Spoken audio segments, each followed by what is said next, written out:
So today we started the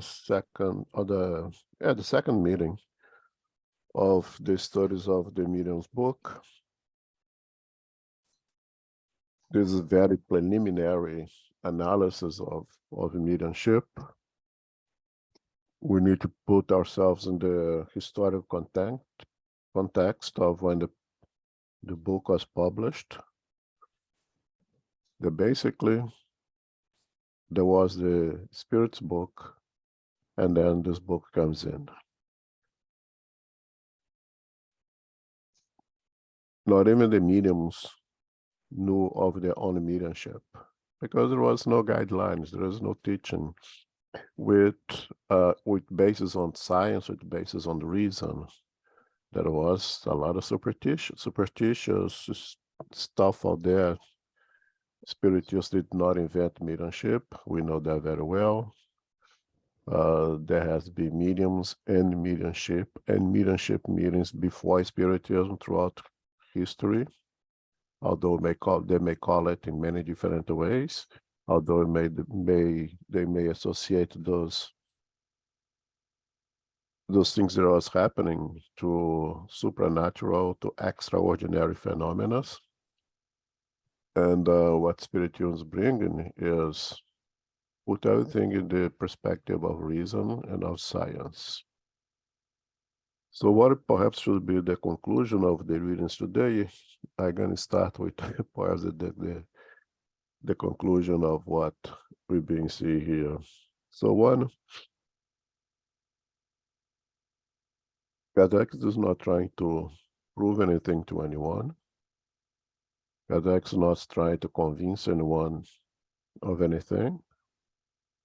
It seems to me that Spiritism puts us in the middle, which could be a middle of many ways of thinking, of being bombarded with accusations from both sides, and it could be also a point of union between both sides. And the both sides that I'm talking about here is the believers.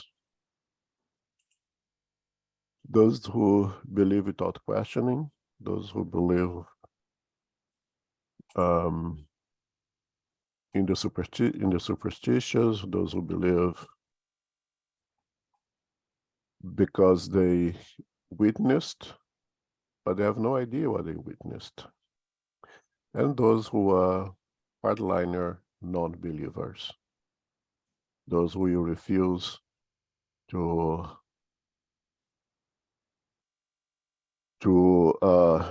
take into consideration the possibility, because the topic of the chapter is, are they spirits, right? And Kardec, of course, and he explains that very well in the small book, and even in this book, that the literature is for those who are interested, not necessarily for those who believe, but those trying to understand something. It's not forcing anyone, but those who are interested in the topic of spirituality and eventually spiritism, they have access now to something that associates science, associates reason to the study of spiritualism, which eventually becomes spiritism, as we understand. So to the believers, Kardec offers a new way of looking at it, leaving aside the supernatural, the mythical, the mystical, and adds reason and logic to the whole process of mediumship, of course. And to the non-believers, but again, those who would be interested in, and at least they know what they do not believe, he offers a new way of looking at it as well, associating reasoning, associate logic to the topic of spiritualism. And the first question when you deal with mediumship, yes, if a medium is an intermediary between 2 points of our existence, 2 sides of our existence, The first thing to consider is there another side? Is there anything other than the physical? Otherwise, mediumship would be a lie, a falsehood. And are there spirits? Because without spirits is also, mediumship would be a falsehood, would be a lie as well. So the first topic to consider, if we would consider the possibility of communication between two sides, it has to start why we know that this side exists because we are here. But are there the other side? Are there spirits? So again, it's a very basic introduction to mediumship, to spiritism, and Kardec needs as a teacher, you start from the beginning, right? So the first question that he puts over here, are there spirits? Otherwise, there'd be no mediumship, which seems to be to us, and I hope that's at least superficially is a very basic question.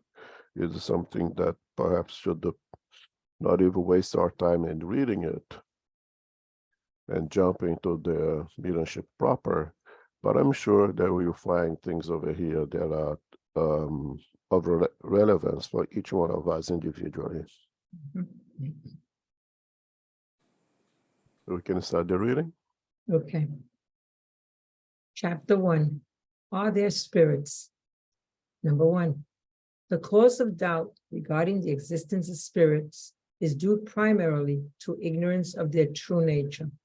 Spirits are usually imagined to have been created as a separate class of beings whose existence has not yet been proven. Many persons are only familiar with spirits because of the fantastic stories they heard as children, which will be like trying to know someone's life history by reading a novel.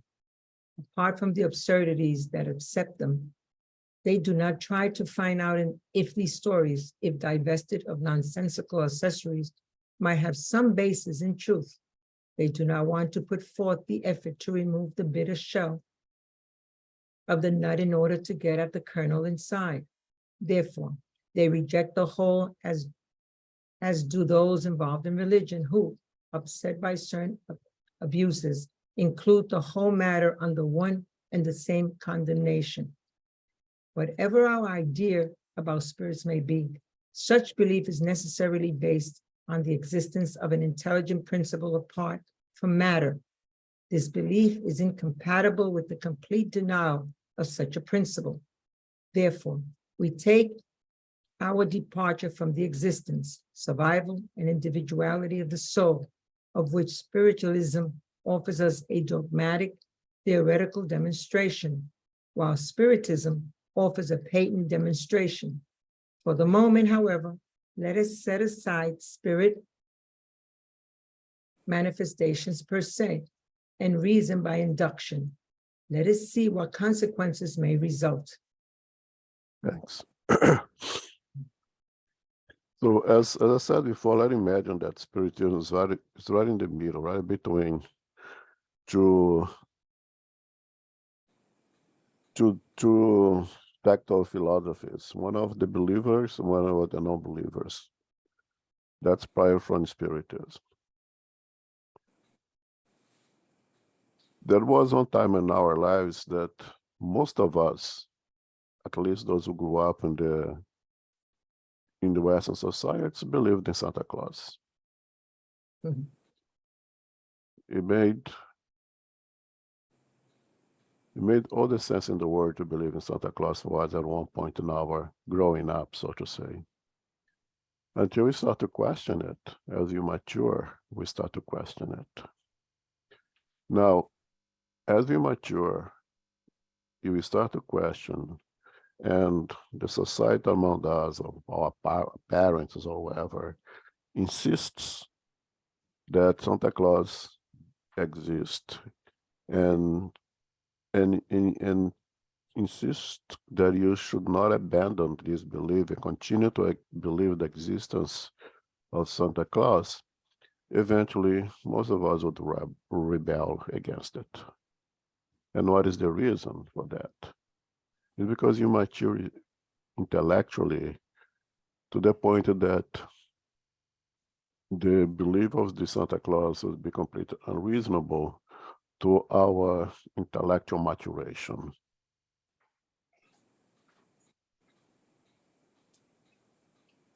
Now, if you bring the same that to the existence of spirits, it's very possible that individuals had a belief in the spirituality, in the world outside of the physical.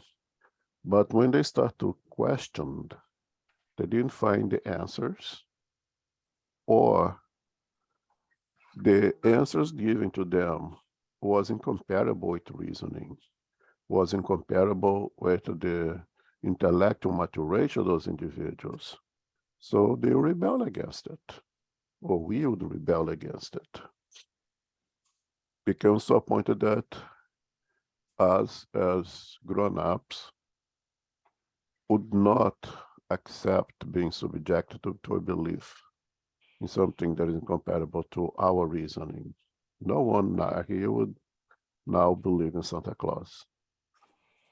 And if you are forced to believe in it, we'd rebel against those who are forcing us, which puts us on a far extreme side of it, right?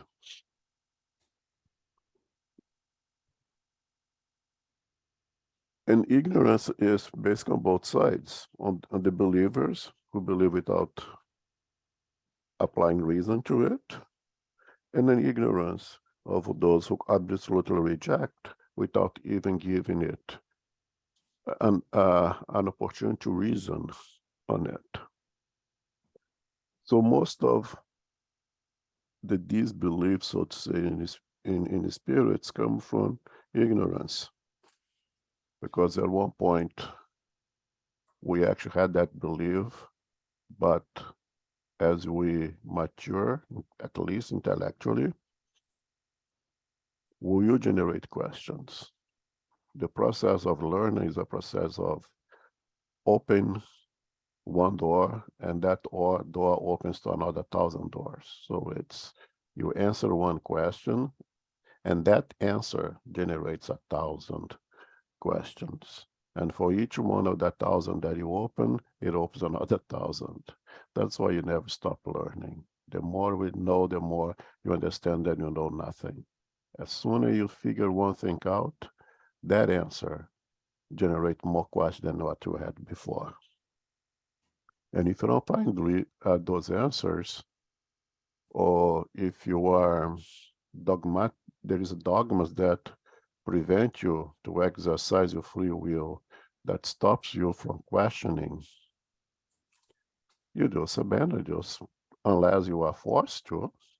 You just reject those dogmas and you say, I don't want to deal with this any longer. And on the other side, there is the ignorance of those who persist on the mythical, on the mystical, and waste the opportunity to answer questions. But eventually, because the law is of progress, we will have questions. It is impossible not to. So the belief in spirits, in the spiritual world, or even in God for that matter, the disbelief very often not come from a reasoning disbelief, but from what is presented to us is incompatible with reasoning, is incompatible with the level of intellectual progress that we have reached, right? So the idea of believing in a God that sits in a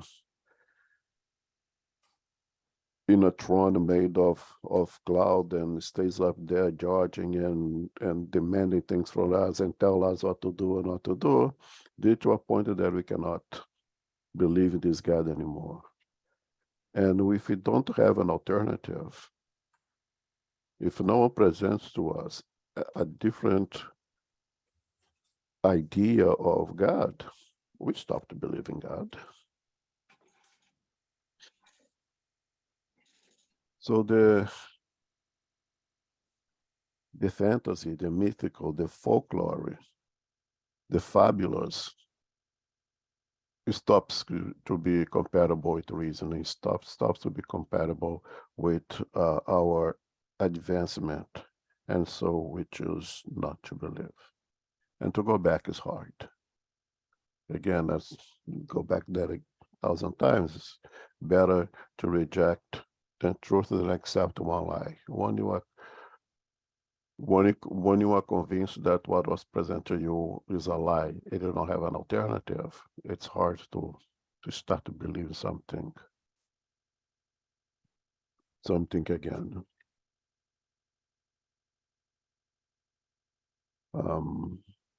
Okay, questions, comment? And don't feel pressure to comment a question, because I know this is very basic. It's mostly readings for us today.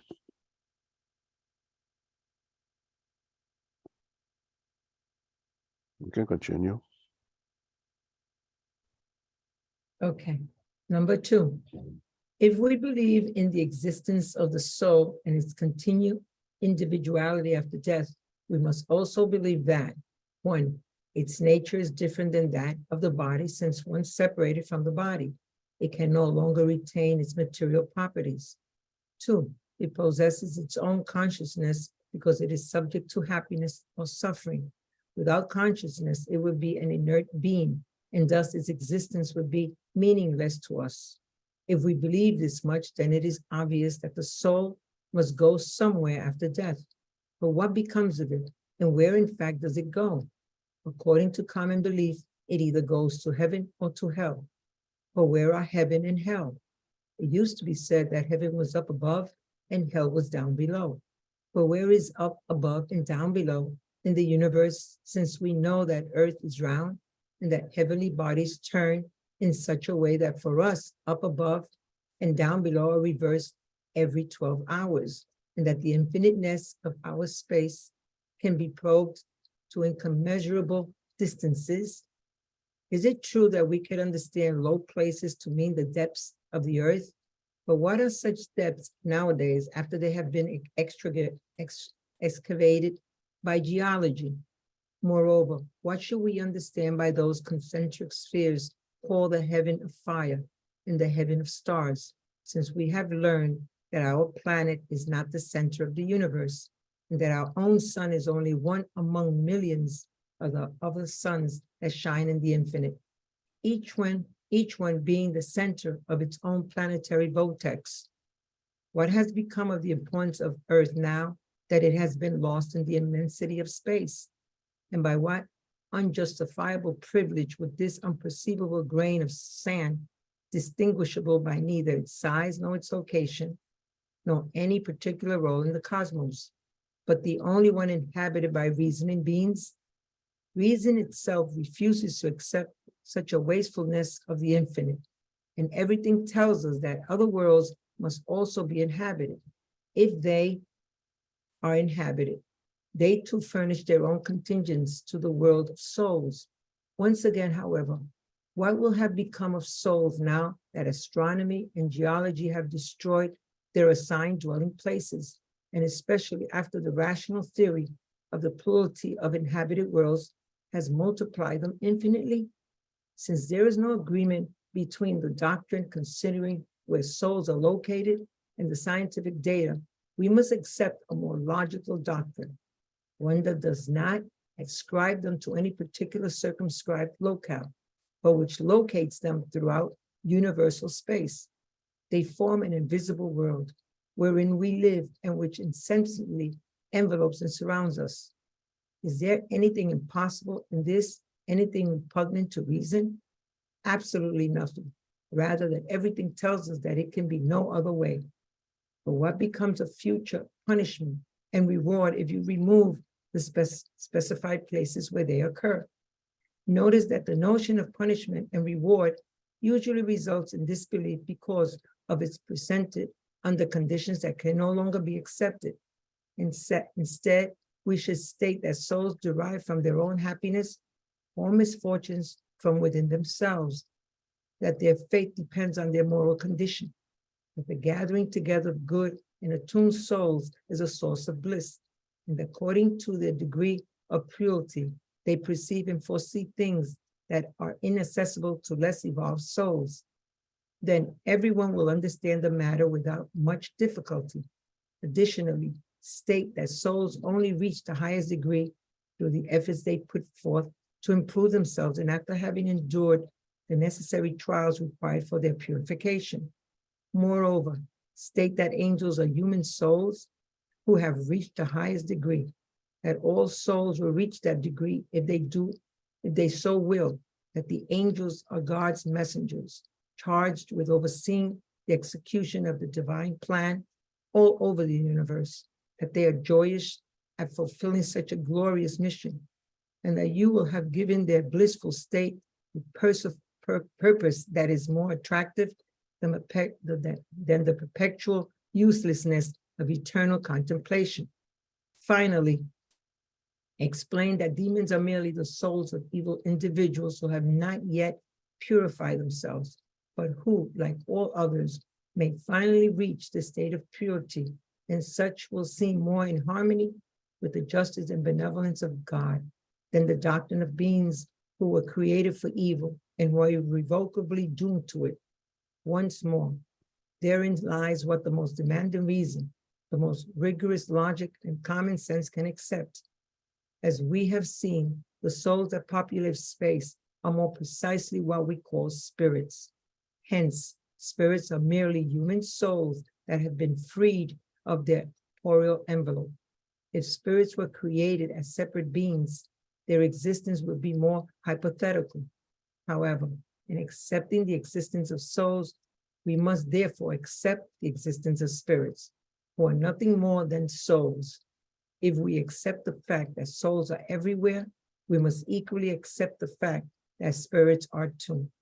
Thus, we cannot deny the existence of spirits without denying the existence of souls. Okay. It's like the complete summary of everything that that is saying in the second part of the Spirit's book, and the whole book Heaven and Hell is in this item number over here. Is a we see here the ability to put so much information in so few words. Basically, over here you have almost the whole second part of the Spirit's book, and have the whole Heaven and Hell book here. That, of course, it has expanded and explained in greater details everything that is said here. But as an observation on the reading number one, that's also important. Kardec tells us here that here now he's not even considering the possibility of communication of the spirits. He just want to present to us the possibility of existence of spirits, right? And he says, forget about the communicability, the possibility of exchanging thoughts between us and them, if they exist. Let's even forget about that. Let's consider only, do they exist? And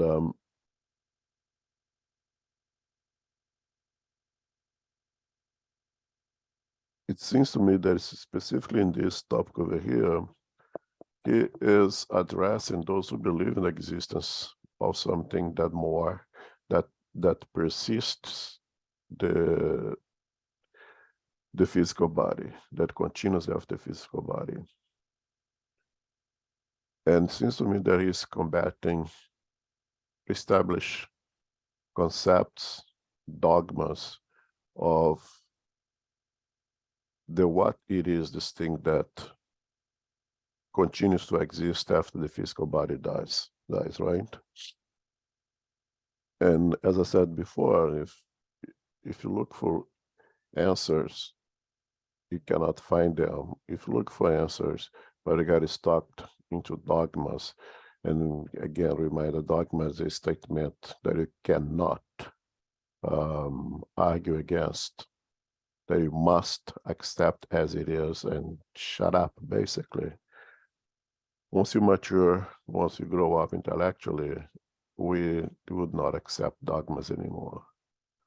Once you start questioning the existence of Santa Claus, if mom and daddy doesn't be reasonable and smart and allow you to develop intellectually, you rebel against mom and daddy, or you rebel against this idea of Santa Claus, right?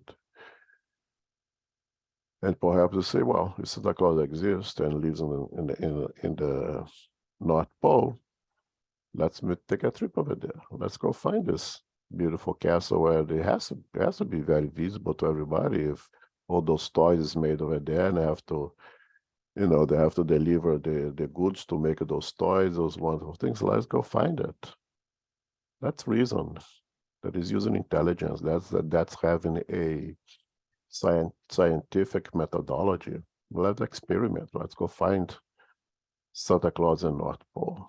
That factory has to be visible, has to be huge, has to be a lot of resources to be able to make so many toys for the kids for the whole planet. Right? This is this development, and the same thing is applied to souls. Okay, so we haven't been thought that the souls exist. What is their nature? It can't be a physical, material nature as we understand it. Otherwise, they would be visible to us, they would be palpable to us, they would have to interact to us in a very palpable way, but it's not. So it has to have a different nature. It has to be made of a different kind of material, so to say, that is not perceivable to us. And if they have to deal with the consequences of what they have done and what they have not done while they were alive, when they still had a physical body, let me rephrase it, then they have to have some kind of consciousness. You cannot tell that once I leave this physical body behind and go back to the spiritual world, I will be punished or rewarded for something that I have absolutely no conscience of it. It's unreasonable as well, right? So it has to have some kind of consciousness. But if you continue to exist, you have to exist somewhere. Where is this somewhere?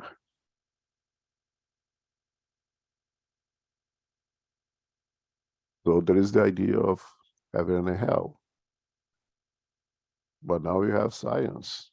The same way that we could make an expedition to the North Pole, now science makes expedition to the cosmos, and now it eliminates the concept of up and down. There is no up and down anymore. Astronomy eliminates this. Geology eliminates the down as well. We can go deep, you can go dig, you never gonna find hell anymore, right? So where are they? Where are we once you leave this physical body? Science eliminates basically the possibility of this heaven and of this hell.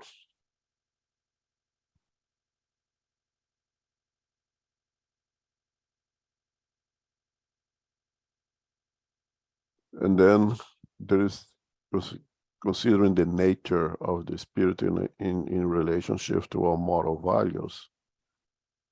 There are the angels and there are the demons. Well, does God have preferential treatment? Does God offer the opportunity of angelhood for some and not for others? The whole idea of individuals with being made to be good, it's incompatible to us now, right? We do not accept that any longer.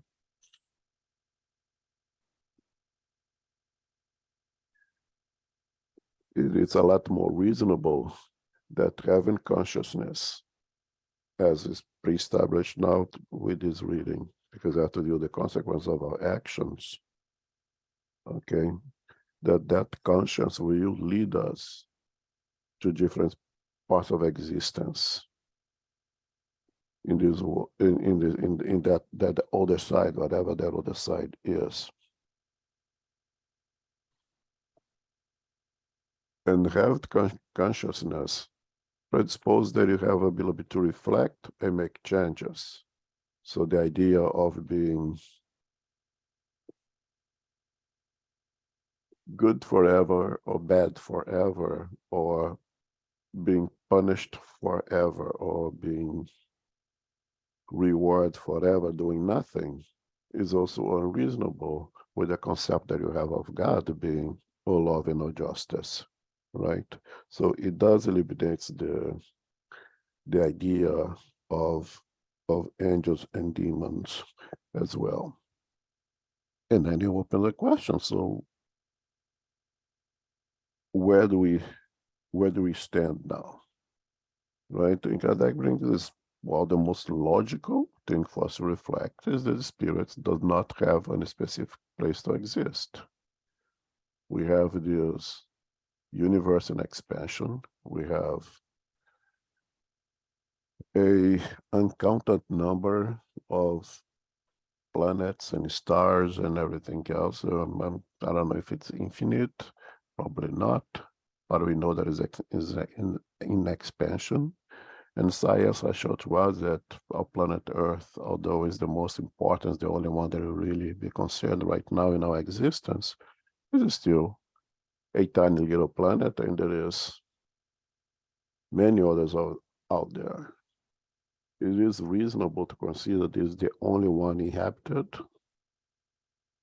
with countless number of celestial bodies.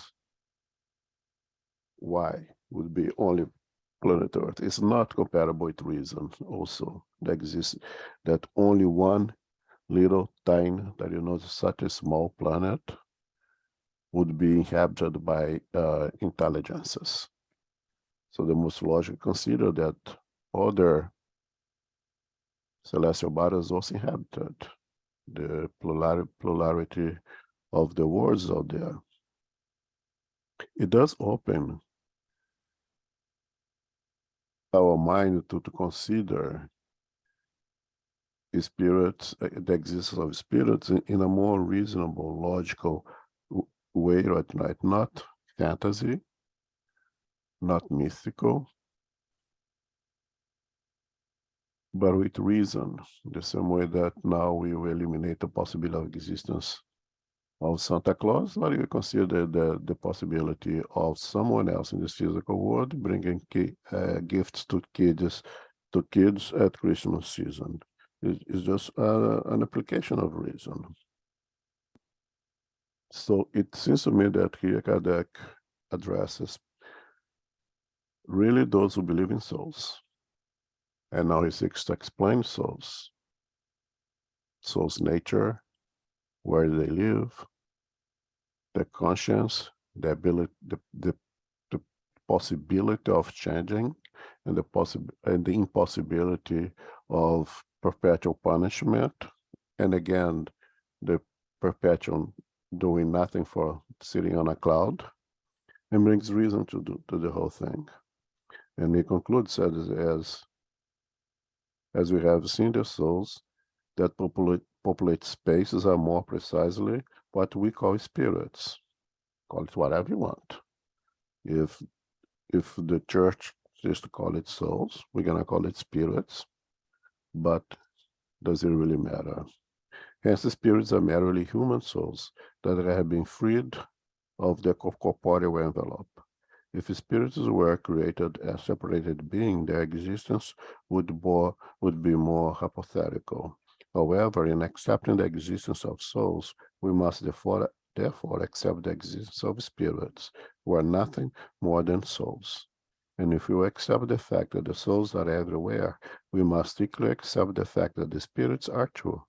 Thus, we cannot deny the existence of spirits without denying the existence of souls. To me, it's a direct statement towards those who believe in souls. So here Kardec really is addressing very specifically, I would say, the Catholic community over here. And if you recall, especially historically, those are the ones that was bombarding, attacking Spiritism to open the opportunity to free themselves from the dogmas and accept a new perspective and of us without a physical body.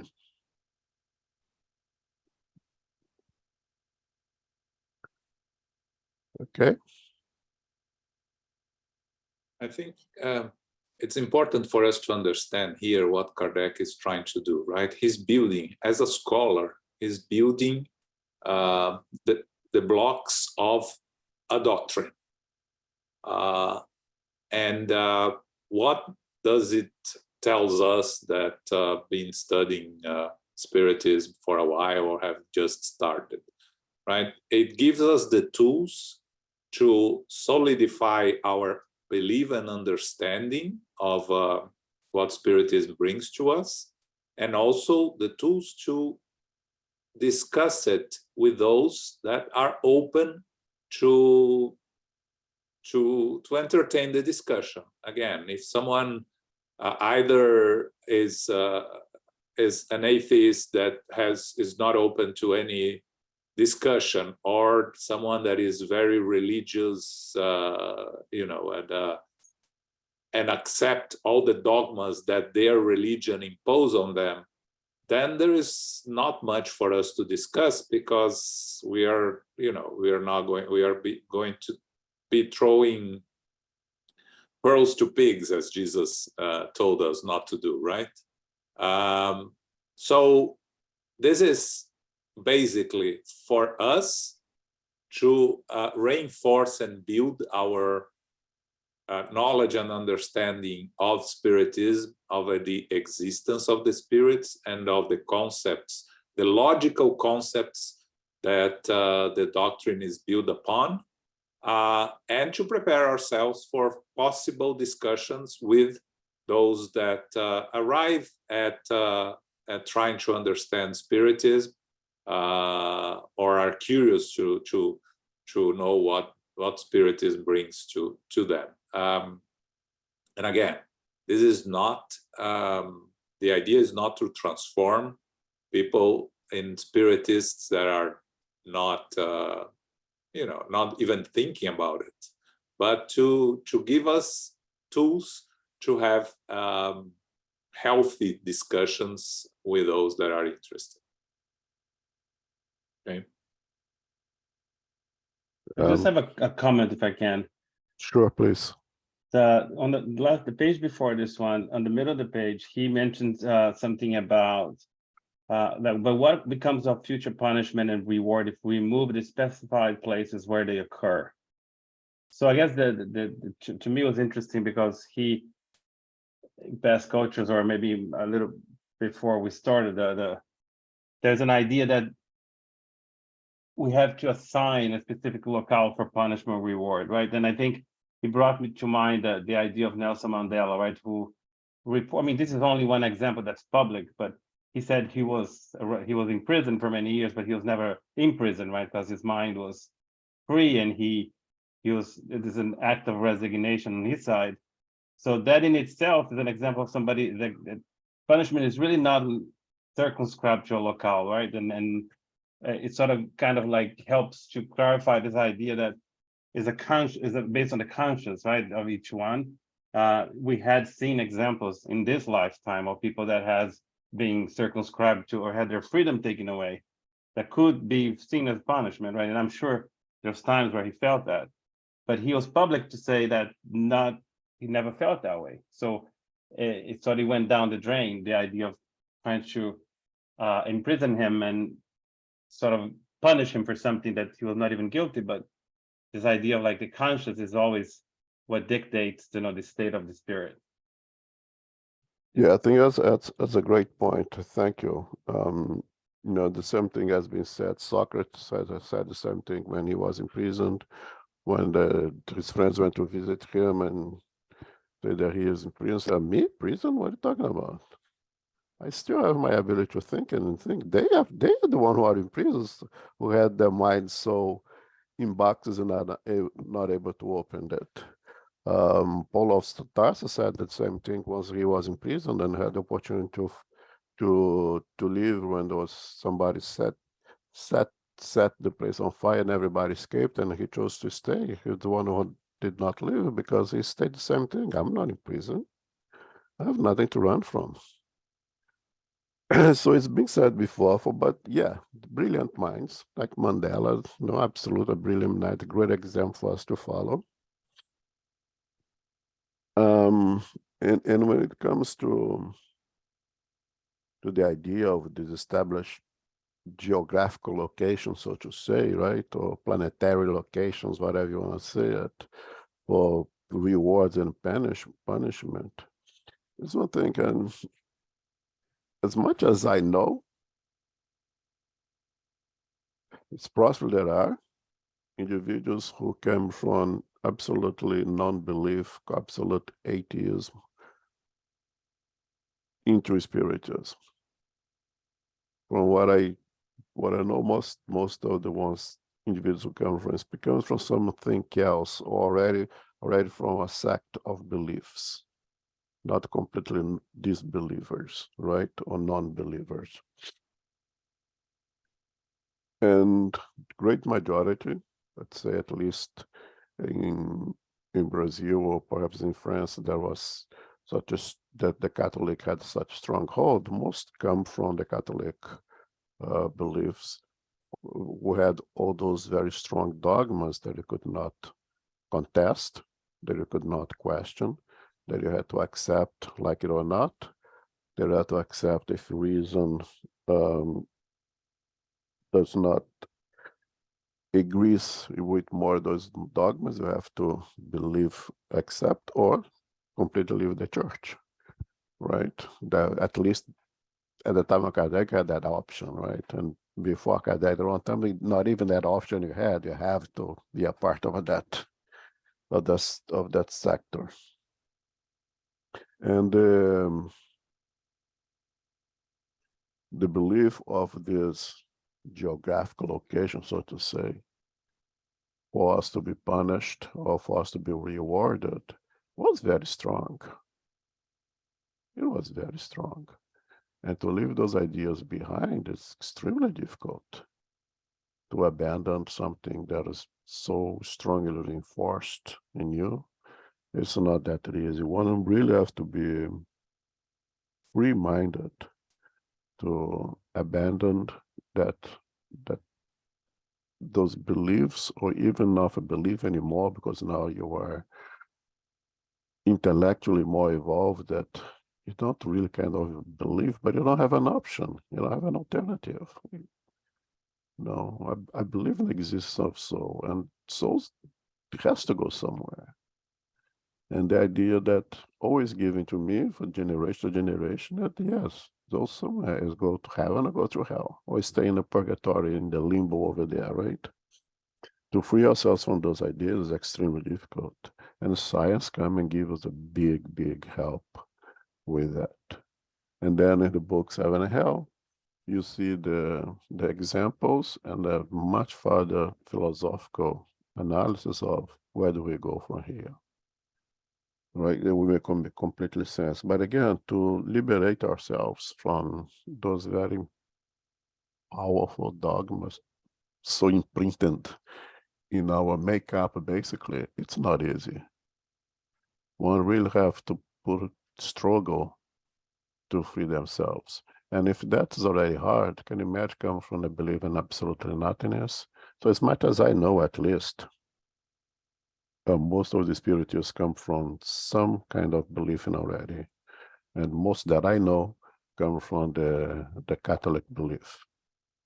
And it seems to me Kardec is really addressing that Catholic community over here, discusses heaven and hell, this geographical location that now science eliminates that possibility. And you have to choose, are we going to stick with this dogma that is compatible with our intellectual progress and reject science, or the other way around? If you accept science, then you are in a very difficult situation now, because you're going to have to abandon those dogmas, and then what is the alternative? And what Kardec presents here is exactly the alternative. Something that allows us to continue to believe and allow us to continue to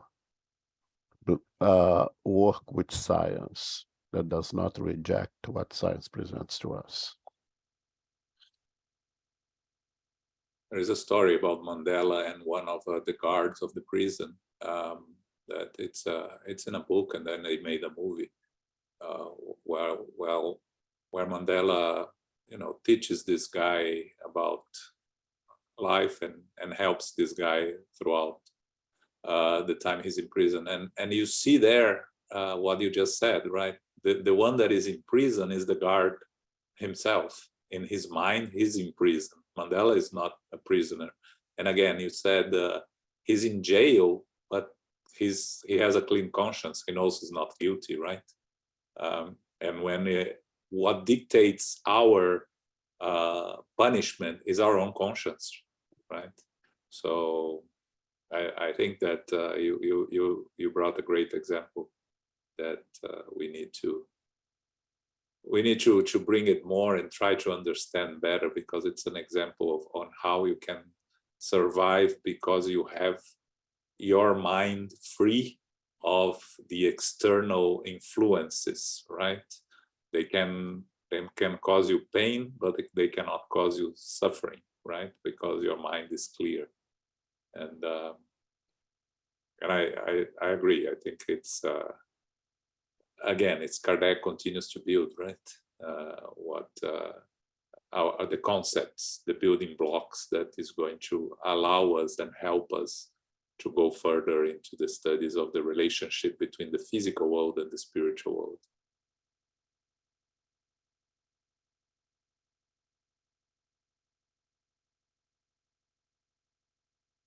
All right, we move on.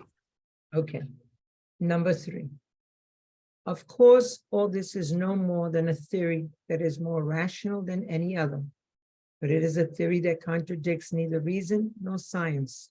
Furthermore, it is corroborated by facts and sanctioned by both logic and experience. And we have found these facts in the phenomenon of spirit manifestations, which thus provided us with patent proof of the existence and survival of the soul. Nonetheless, there are many people whose belief does not go beyond this point. They believe in the existence of souls and consequently in the existence of spirits, but they deny the possibility of communicating with them because they say immaterial beings cannot interact with matter. This doubt results from ignorance of the true nature of spirits, about which they generally have a wrong idea by considering them to be abstract, vague, and undefined beings, which is not true. Before going any further, let us consider the spirit in its union with the body. The spirit is the principal being of this union, for the spirit is the thinking being that survives death. The body is no more than accessory for the spirit, an envelope, a garment that it abandons after having worn it. Besides this material envelope, the spirit possesses another, a semi-material envelope, which connects it to the first. At death, the spirit abandons the body, but not the second covering, which we call the perispirit. This semi-material envelope has a human form and comprises for the spirit a fluidic, vaporous body which, although invisible to us in its normal state, still possesses some of the properties of matter. The spirit is therefore not a simple abstraction, but a confined and circumscribed being, which would only need to become visible and tangible in order to resemble human creatures. Why couldn't it interact with matter? Because of the fluidity of its body, but isn't it among the most ratified fluids, such as electricity, for example, and those that we consider the most imponderable, that we encounter the most powerful motive forces? Can imponderable light cause a chemical reaction, imponderable matter? We do not yet understand the inner nature of the perispirit, but we might imagine it as being comprised of electrical substance or some other kind of matter just as subtle. then why couldn't it have the same properties as electricity when directed by the will? Very good. Thank you. Welcome. Okay, so coming to the conclusion of some after reading items 1 and 2 that, okay, the spirit exists. We already agree that souls exist. Now we kind of made it equal, spirit and soul. We just eliminate some dogmas that the spirit or soul, if you want to continue to call it so, exists. It's everywhere. That does not have any specific place to exist everywhere, and has the possibility and the probability, since it has a conscience, to correct oneself, to make amends to the mistakes, and the idea of this perpetual punishment or perpetual reward is not really comparable to reasoning. Let's consider now another possibility, the communicability, right?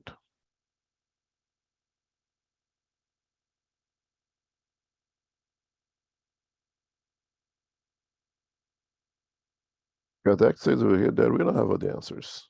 So the few answers that we have are comparable with reason. Are comparable. It can, and another thing can be experienced, can be put to a test, we can use a scientific methodology to investigate and come to the conclusion that they do exist, and there is a possibility of interact with them. We live in the physical world, have the possibility of interact of those in the spiritual world with the spirits. And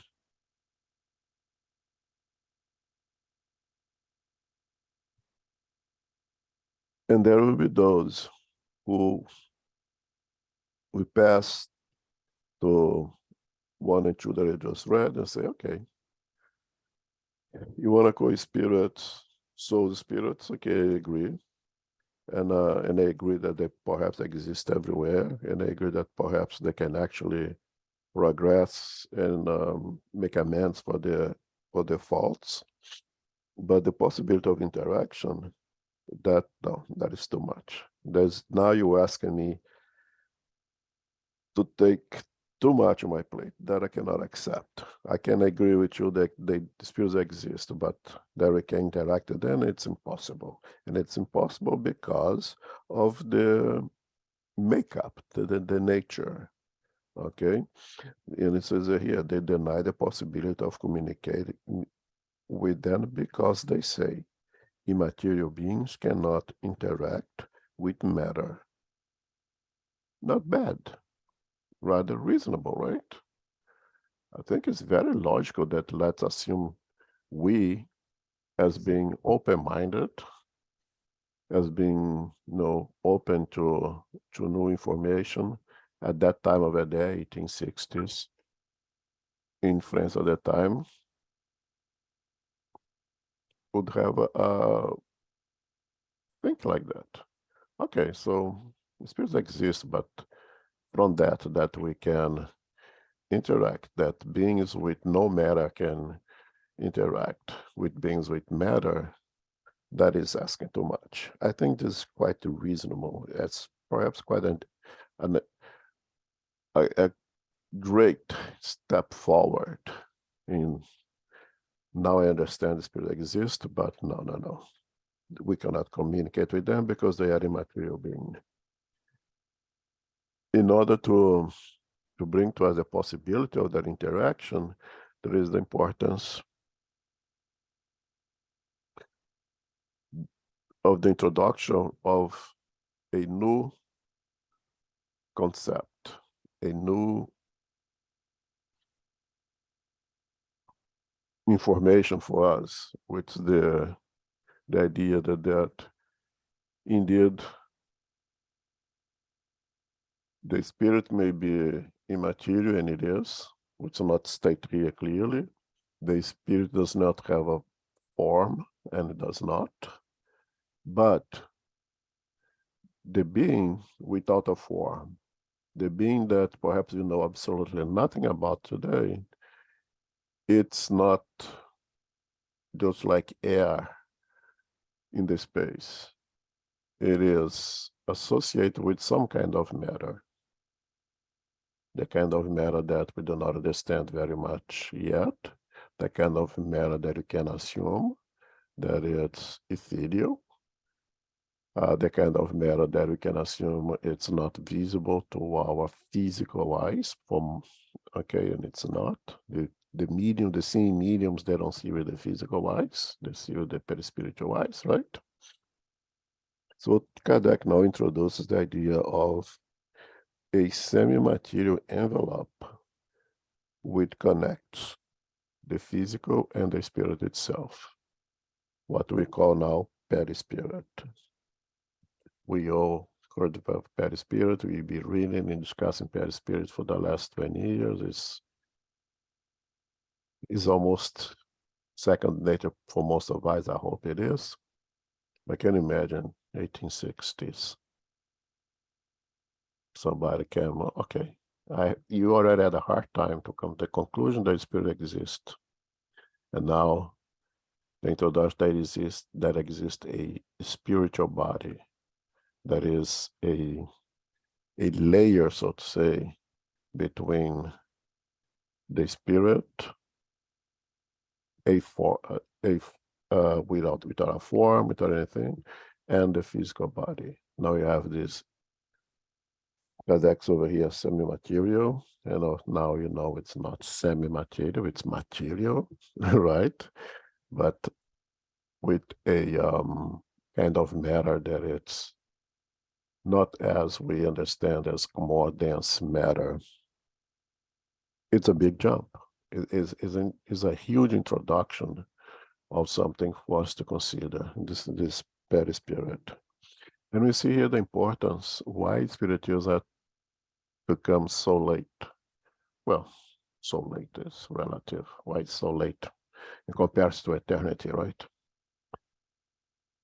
But at least it was required that our intellectual advancement have brought concepts of things more abstracted that would make sense to us, that now we are able to believe in things that are not palpable, things that we cannot see, but has a tremendous effect on us. Electricity he uses over here, you know. Spiritism comes when intellectually we're able to move beyond of only believing what we see. You know, there is the force of steam that is able to move trains and all those stuff. So all those great advancements in science is what allowed the spirituals had to wait until we get to those things, because now we can discuss that there are a bunch of things that exist that our science proves that exist, that generates tremendous impact in our lives. Not only the what's visible, the what is palpable anymore.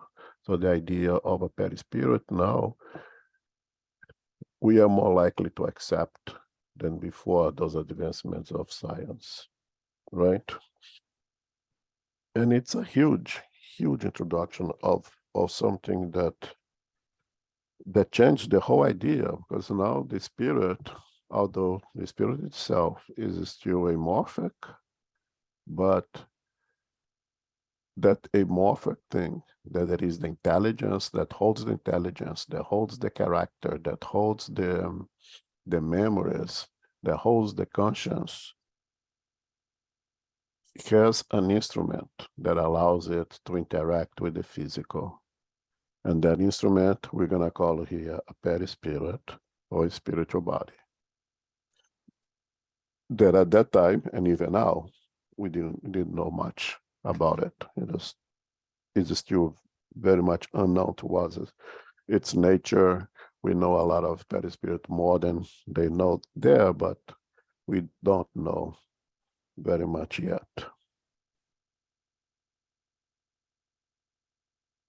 And the possibility of interaction of the spirit with us here is because of the existence of this second body that's being introduced to us now, that we're going to call it perispirit, or envelope of the spirit.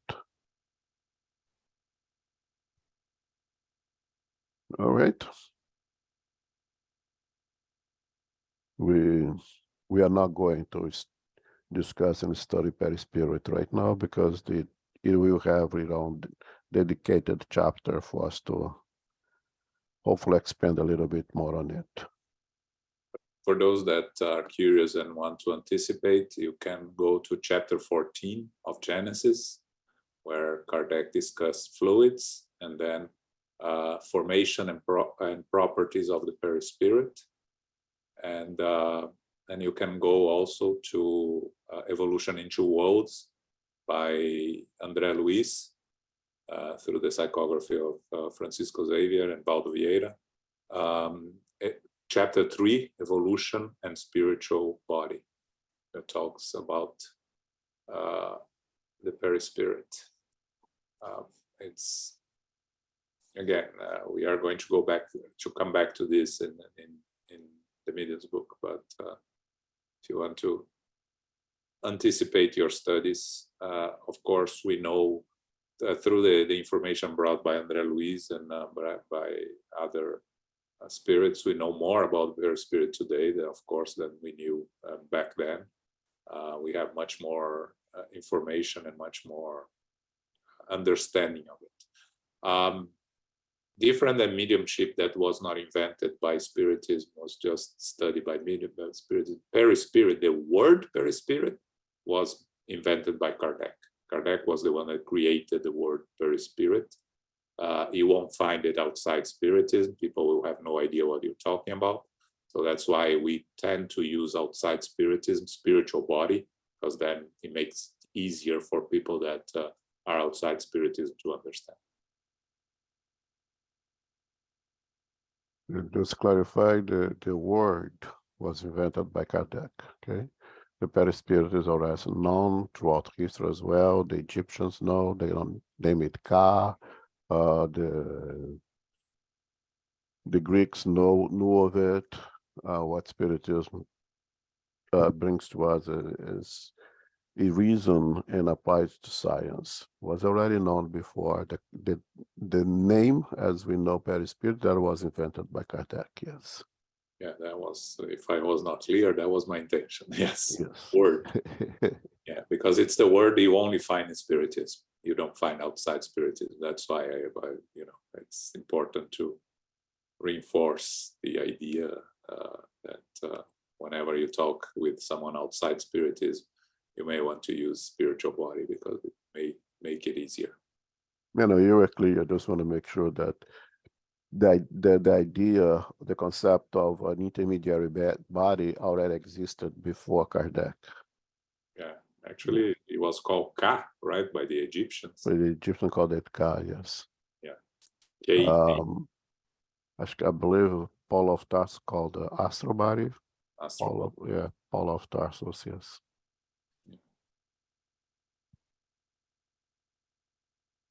And again, one thing that Elmo brought, and I think it's important to reinforce here, is we cannot see spirit with our physical eyes. Mediums that have the ability to see spirits, they are seeing them with the spiritual eyes, with the eyes of the perispirit, so to say. I think it's important, the concept, because if you say that, you go out there and say, we cannot see spirit, someone is going to say, well, but there are people that can see spirit. Yeah, but they don't see with their physical eyes. That's important. Yep.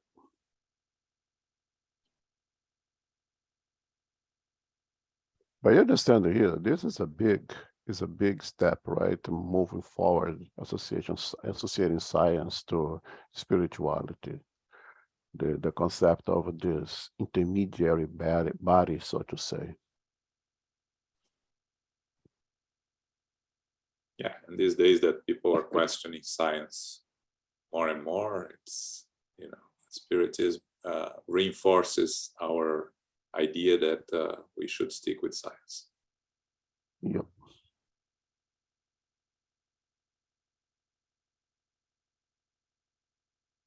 Okay, number 4. Okay. Number 4, the existence of the soul and of God, the former deriving from the latter, comprises the foundation of the entire edifice of spiritism. But before we can set forth any spiritist argument, we must be sure that whomever we are discussing the matter with also accepts such a foundation. If we receive a negative response to the questions, do you believe in God? Do you believe you have a soul? Do you believe that the soul survives after death? Or if we receive the simple answer, I don't know, I would like to believe it, but I'm just not sure, which most of the time is the same as a timid denial disguised under a less categorical answer, so it does not abruptly shock what he or she regards as respectable prejudices. It would be useless to proceed. It would be like trying to demonstrate the properties of light to a blind person who does not believe in the existence of light. For spirit manifestations are in fact only effects of the properties of the soul. Thus, if we do not want to waste our time with our conversation partner, we will need to pursue another course of ideas. By accepting the basic principles, not only as a probability, but as a proven, undeniable fact, then the existence of spirits will be a natural result. Okay, this is a very short and very simple concept of Kardec, that the belief in the existence of a spirit precedes the belief in the existence of God.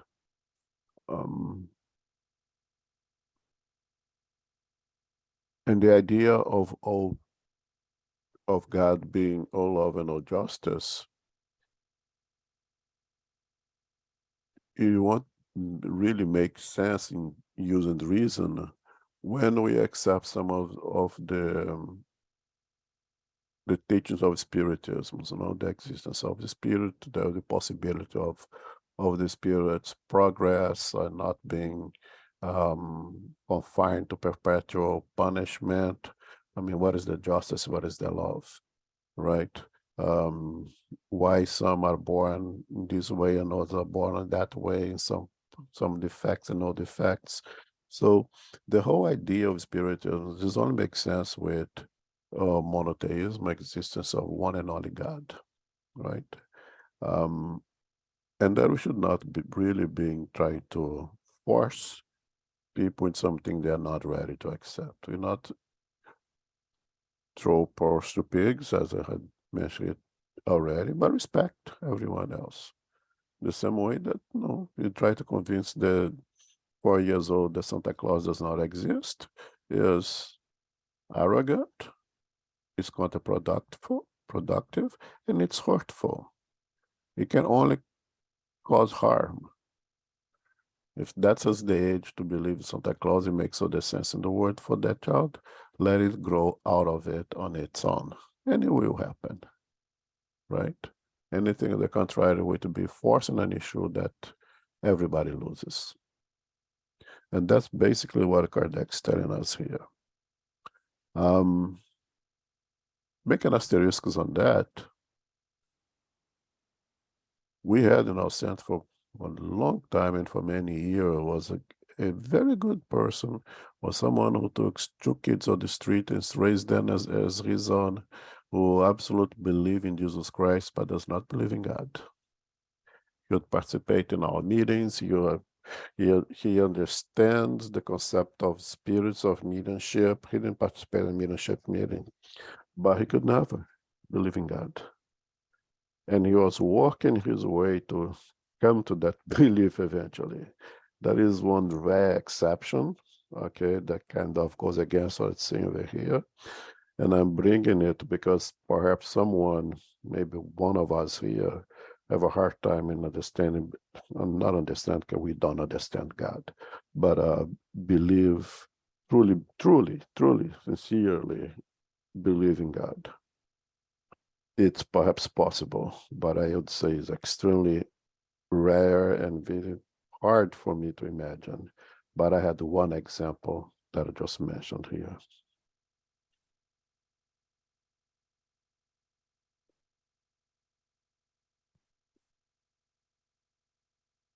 All right. Okay, number 5. We must still determine if spirits can communicate with humans. That is, if they can exchange thoughts with them. But why couldn't they? What is a human being except a spirit imprisoned in a physical body? Why couldn't a free spirit communicate with a captive spirit, just as a free human can communicate with a prisoner? If we believe in the survival of a soul after death, would it be rational to deny the survival of its affections? In other words, since souls are everywhere, wouldn't it be natural to believe that a being who have loved us during life could approach us, that it might want to communicate with us, and that it would utilize all the means at its disposal to do so? While it was living on the earth, didn't it act upon the matter of its body? Wasn't it the person's soul who guided the movements of his or her body?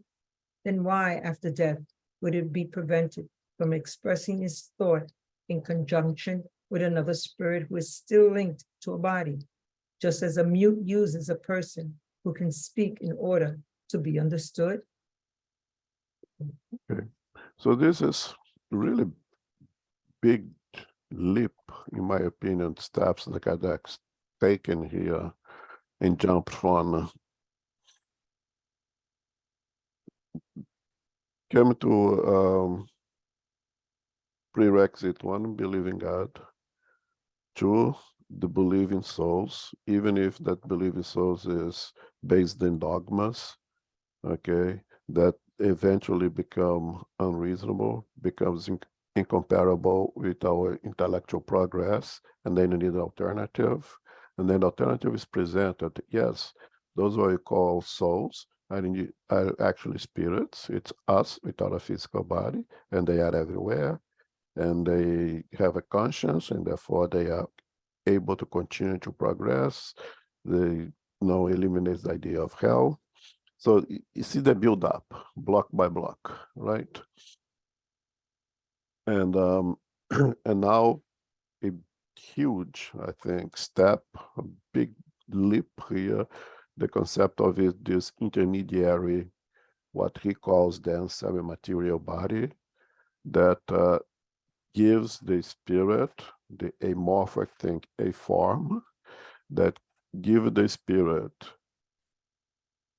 an instrument that it can use to act, to do things, to exercise its thought, to create action of its thoughts. No, and therefore couldn't this being now that has a form, that has means to act, that has means to express its thoughts, not being able to communicate, to associate with us living a physical body? If you come to the conclusion that we are the spirits, but now having that intermediary instrument, a perispirit, come here and had a second instrument, a more dense, a more palpable instrument, like called the physical body.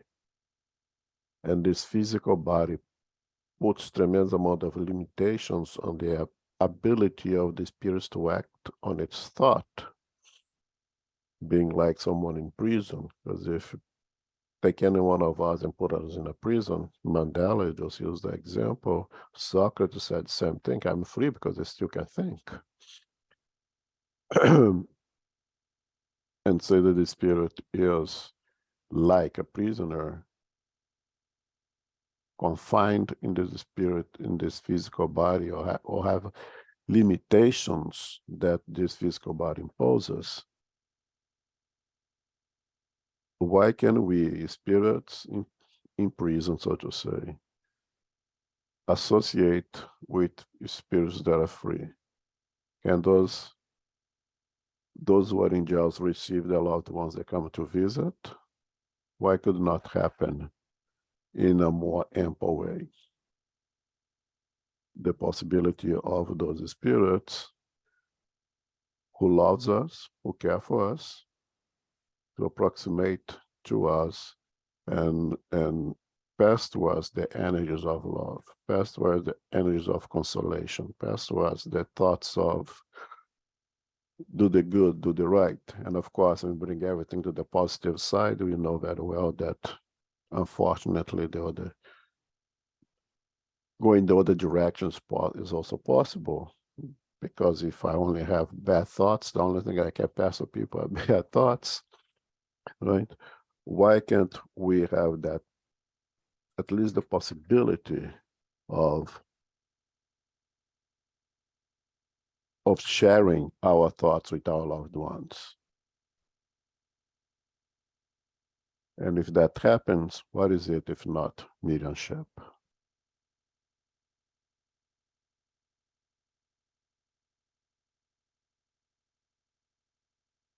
All right. Okay. Mhm. Number 6. Let us set aside for a moment the facts we consider to be incontestable.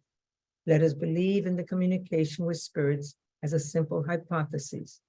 Let us ask disbelievers to prove to us, not by simple negative statements, their personal opinion cannot be considered law, but through peremptory reasons that such communication is indeed impossible. Let us place ourselves on their turf. And since they want to observe spirit phenomena through physical laws, let them take some mathematical, physical, chemical, mechanical, or physiological proof from their scientific arsenal and demonstrate by A plus B minus, but always starting from the principle of the existence and survival of the soul. 1, that the being within us who thinks during earthly life no longer thinks after death. 2, that if it does think, it no longer thinks of those whom it has loved. 3, that if it does think of those whom it has loved, it nonetheless does not wish to communicate with them. 4, that if it can be anywhere it wants to be, it cannot be right here beside us. 5, that if it is right here beside us, it is nevertheless cannot communicate with us. 6, that by means of its fluidic body, it cannot act upon inert matter. 7, that if it can act upon inert matter, it nonetheless cannot act upon a living being. 8, that if it can act upon a living being, it cannot guide his or her hand in order to write. 9, that if it is able to thus write, it cannot respond to questions or transmit its thoughts. When Spiritism's adversaries demonstrate to us that none of this is possible, using reasons as obvious as those used by Galileo to prove that the sun does not spin around the earth, then we will admit that their doubts are well-founded. But until today, unfortunately, their entire argument may be summed up in these words: I do not believe in it, so it is impossible. Undoubtedly, they will retort to it is up to us to prove that the manifestations are real. However, we have already given them such proof, both through the phenomenon and through reason. If they refuse either, and if they even deny what they have seen with their own eyes, then it is up to them to prove that our reasoning is faulty and that the phenomena are impossible after all. Thank you, Sarayda. So Givaldo tells the story of this guy who always would come to him every time he meet him, say, prove to me the existence of God. And Givaldo would give him a few words and prove that God exists is basically impossible if you don't want to accept. Well, you give it some words here and there, and every single time after, I don't know, maybe 20 times, the guy comes to him, prove to me the existence of God. Duvall got tired of it and said, okay, let's do it different now. You prove to me that God does not exist. I tried to give, I gave everything that I had, the existence of God, and you still are not convinced. Now, prove to me that God does not exist. On that, pretty much you end the conversation right then and there, right? And what Kardec does is somewhat the same thing over here. We bring to you not only the hypothesis, but the experimentation. We bring to you the psychographies of spirits. One of us that was living here in this physical world, that went to the spiritual world, that was able to send its thoughts and write messages through mediums, and those messages could be verified now that you actually take the name and let's assume over here social security number, address where this spirit lived before, and do the work and go to the files and find there. Indeed, Don Joe lived in the Bronx on Gunter Avenue, and he died in 45 years ago, and the cause of death is exactly what the spirit is saying over here, that you found all the documentations in the city hall, and everything is absolutely in accordance with the spirit have dictated. And we do that with another 1,000 examples. This is science. It's a science of experimentation and observation, and it's proved scientifically using the means available. So that's not enough. We cannot do very much. But then you come to me and show us the impossibility of those 9 important things that I given to you here, okay? That the beings with us who thinks during earthly life no longer thinks after death. Why would that be? If you continue to exist, you cannot think anymore. Now, if I cannot prove that, then I will accept that I didn't think. But it does not think about the ones that they love. Well, I can think, but I cannot think the ones that I love. Well, how mean is that, right? And if people have even more mean, would be if it does think of those whom it's loved, it nonetheless does not wish to communicate with them. Is it even a possibility that you love someone and doesn't wish not to communicate with that person? The only possibility is that I am in such a bad shape and my thought is so really bad that I don't want corrupt. I don't want to compromise ones that I love. I want to keep them out of it. That's a possibility. I think we see that in our leadership meetings, and when spirits refuse the idea of even consider their loved ones. And I think the love is so great that they don't want to compromise. They don't want to make the loved ones suffer. That's the only possibility that I can think of. Other than that, for the general population, if you love someone, you want to be able to interact with that someone. And it goes on, so forth in those ideas over here. That can be anywhere you want to be. It cannot be right besides us. If you love someone, if you think of someone, if you have the possibility of interact with someone, why that spirit who can be, that exists everywhere, cannot exist right next to us? I don't want to read each one of them, and goes one by one of all those things. If you can prove to us that these are all impossibilities, then no, let me rephrase here. impossibility using, quoting, using reasons as obvious as those used by Galileo to prove that the sun does not spin around the earth, then we will admit that the doubts are well founded. Meaning that you are not just disbelieving for the sake of disbelieving, just because you choose, and that's a choice that you can make, and it's definitely free to do so.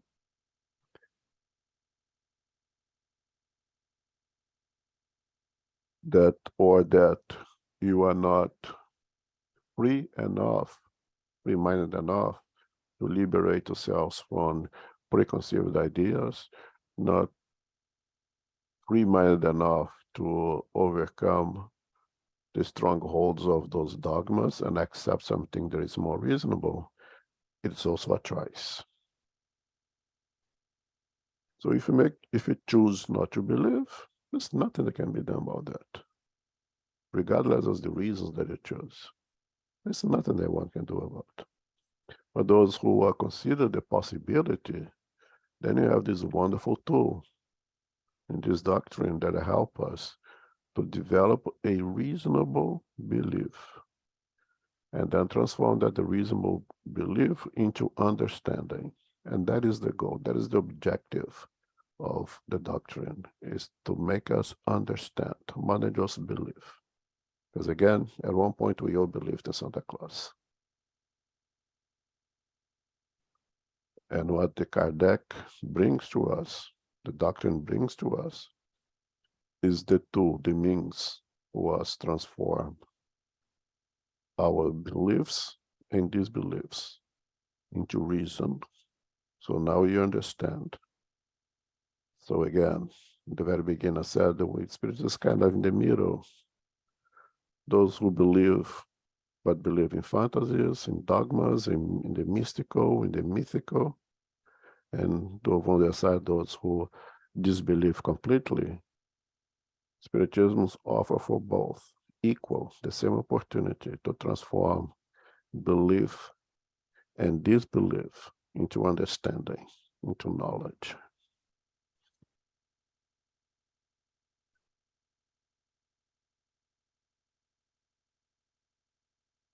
Oh, wow, 12:30. So next chapter, the extraordinary and the supernatural. And again, it's breaking barriers here. Basically, primarily from those who already have some kind of belief that, going to redirect that disbelief and that belief and hopefully transform it into understanding using a scientific methodology. Thanks, everyone. If there's no questions, we can close with our prayer. If Jean doesn't have anything to announce. Yeah, so next week we have our Q&A session, right? So please bring your questions for next Sunday, which is the 4th Sunday of the month. Okay. Thanks. Carol? Yes, thank you very much. Thank you, Elmo. Thank you, John. Thank you, everyone, for participating. Thank you, Sarita, for reading today. Infinite Creator and Supreme Intelligence, we give thanks for the opportunity to be together as brothers and sisters for our study of the Medium's book, the chapter involving Are There Spirits? We understand that souls and spirits do exist. Souls and spirits are everywhere in the universe. There are millions of celestial bodies throughout the universal space. Souls that reach purified levels of moral development will continue as conscious spirits after leaving the physical body, also known as the corporeal envelope. The perispirit or spiritual body is the connecting bridge between the body and the spirit. The perispirit has some of the properties of matter and some of the properties we are still learning about. We are still evolving and we are still learning. Spirit communication and phenomenon are possible and we know they exist through observation, through reason, and scientific demonstrations. We give thanks to the spiritual benefactors, the good spirits, for guiding us and inspiring us today. May we receive the love, light, and peace of Christ within us, also for our loved ones, for our directors, our counselors, the mediums, and the workers. We pray for inner peace, and we especially pray for world peace and for those who are suffering in the physical world, as well as the spiritual world. We pray for SGNY and all Spiritist centers throughout the world, that they may grow, expand, and always be protected. As we close, we humbly ask for safety and protection as we return to family, friends, loved ones, and coworkers. May we go forth now as beacons of light, reminding ourselves to be that light, to be that love, to be that peace, and to do so through generous service. So be it.